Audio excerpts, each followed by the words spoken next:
Like this notion that it's going to be easy to be an all-time great in anything. No.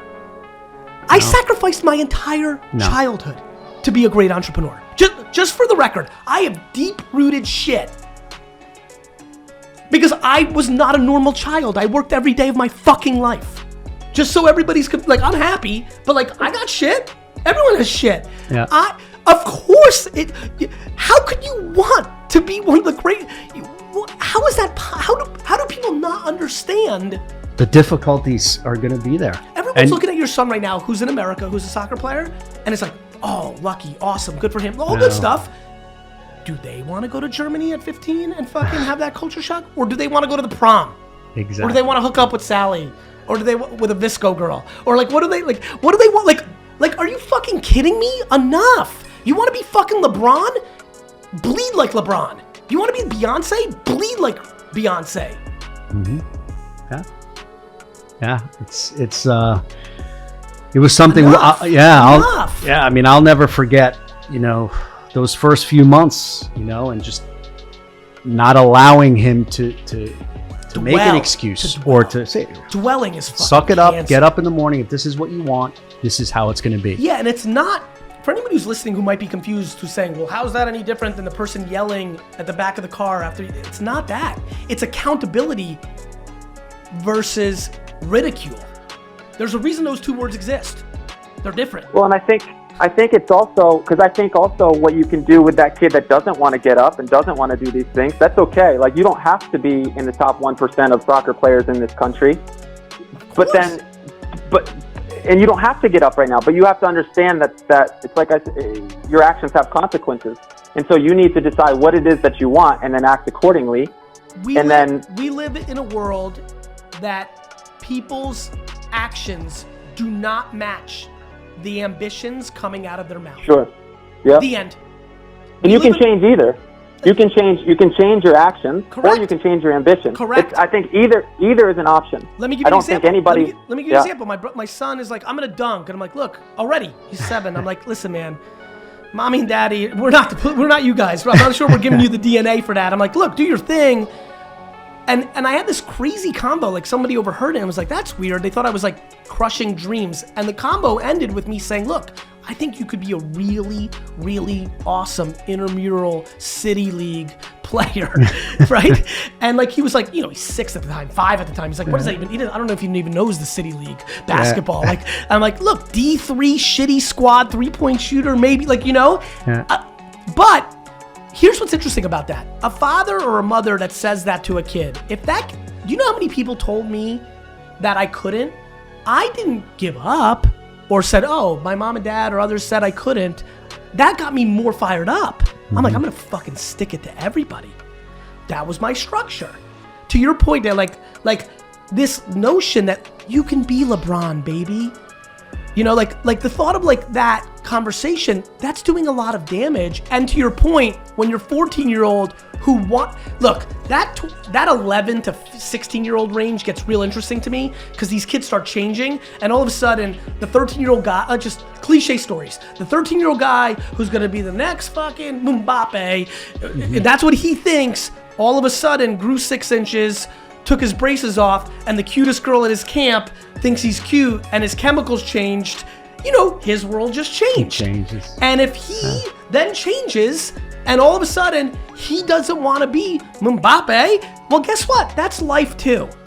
Yeah. But take it from somebody who went through high school where all of a sudden I also grew and I was charismatic and I had things, and I thought it was more fun to go to sleep at 8:30 p.m. on a Friday instead of going out with cool chicks because I wanted to wake up at 5 a.m. to do a flea market. This is real talk now. Yeah. Well, then there's no mistake of why I got here. This is not by accident. This is not luck. This is I put in the work, and it's because it was interesting to me. There was a level of like self-awareness, but also passion, right? And I talked about passion a lot in my early career, and it was because of this. When I was leaving my dad's business, it was mainly because my brother AJ was graduating from college. And I knew that I wanted to do a business with him. And it was also because I was in a family business. And for all the people that are watching or listening, Family businesses work very different. They work like the following. I mean, immigrant family businesses, like the one I was part of, which was you don't get paid a lot, and you only get to own the business when the old man or the old woman die. Right. So I was starting to have these combos with my dad. I was like, Dad, I'm 34 now. Like, I'm starting to be a big boy. And hey, by the way, I've helped build your business from a $4 to a $70 million business. I need to go do something, I think, for myself kind of thing. And so I knew that I was getting close to that transition. AJ was graduating in like 6 months to a year, and I was like, crap, I gotta pick. Right. And back to your question on self-awareness, I said to myself, what do I like and what am I good at? And that pointed to marketing. I built my dad's business, not only because I knew wine or, and I educated myself very real in that. Yeah. It was because I did a website in 96. I did email marketing in 97. Right. I did Google AdWords in 2001 or two when nobody was doing these things. They all worked. And at this point when I was transitioning, I did a YouTube show that was crushing. I was one of the first people to have 1 million followers on Twitter. And I was like, hey, I'm good at this, and I like it. Right. When I sold lemonade, I literally sold lemonade as a kid, mainly because I wanted to make the sign. And but I didn't realize I didn't realize that at the time. Right. But at this back to self-awareness, I was like, oh, baseball card shows. I loved selling baseball cards, but figuring out different ways to sell them was cool. Right. The dollar rack, the spin the wheel, the $9 boxes. So I realized I was a marketer. That was the self-awareness. I realized I liked it because I could have done a wine thing because I knew wine really well, but I knew I liked marketing more than wine, even though I liked wine. And so I think it was just being really aware and willing to think of yourself in a different way. I had never, this is true now, I had never thought of myself as a marketer prior to the year before I started this company. I thought of myself as a businessman. Right. I thought of myself as a salesman, but I never thought of myself as an advertising person. Right. I was just doing what I thought would sell wine. And then I re-looked at myself through the lens of self-awareness and passion, because I had a life decision to make, and that's how I got there. I was such a poor student as a child. I was, after about 4th grade, not as good at sports as like the best people in sports. I had good hand-eye coordination, I was a scrapper. But I was selling stuff my whole life, which meant I got a ton of no's. Yeah. That by the time I got to a place of like running my dad's business or then starting my own businesses, I wasn't scared of anything. Right. Did you feel like you had nothing to lose? It was even better than that. I didn't care if I lost. It wasn't that I didn't have anything to lose. It was that I didn't care if I lost. I cared if I didn't try. Like, it was like, I often use this analogy of like, you know how in the summer lightning bugs go to that like blue light and like, they almost like, I always think like they know that they're gonna get killed if they go to the light, but they can't help it. They're just going to the light. Yeah. That's how entrepreneurship is for me. Like, Right. I don't have another gear. So what I would tell everybody is fall in love with losing. What I would tell parents, actually, the people I really want to talk on this one is parents. The reason 8th place trophies was a misstep was what we were teaching kids was losing, we were demonizing it. We were saying to them, losing's bad, so nobody should lose.